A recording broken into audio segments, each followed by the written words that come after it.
Dopo il caos provocato dal crack BPV e Veneto Banca arrivano i rimborsi, seppur miseri, e cosa si viene a sapere? Che l'Agenzia delle Entrate tassa le transazioni firmate dal 70% dei soci, 120.000, per un importo di 440 milioni di euro, soci che si sono impegnati a fronte dell'indennizzo a non agire legalmente contro le banche e adesso, come dire, oltre al danno, la restituzione di appena il 15% del denaro investito dai soci dei due istituti di credito in crisi, la beffa, il 26% di IRPEF sull'imponibile.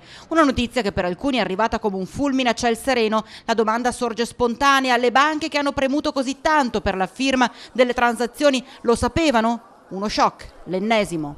Io ho anche firmato per il rimborso appunto di parte del valore appunto delle azioni e non sapevo di questa notizia, sono un po' colto alla sprovvista. Ero disperata, ecco, e volevo prendere almeno quei 2-3 che mi danno, insomma.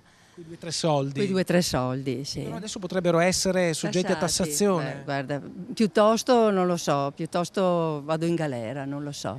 I risarcimenti quasi zero e più anche la tassazione, è meglio spararsi qua. Dalle ultime notizie i due istituti hanno garantito che i rimborsi non verranno tassati. Le transazioni su cui graverebbe l'IRPEF rientrerebbero nella categoria risarcimenti. Per i soci non dovrebbero esserci ulteriori mazzate, ma il condizionale d'obbligo, perché dal suo canto Agenzia delle Entrate resta in silenzio e lo sdegno è sempre più evidente. Sono allibita, credo che peggio di così sia difficile. È uno schifo, assolutamente un gran schifo, ma di tutto comunque.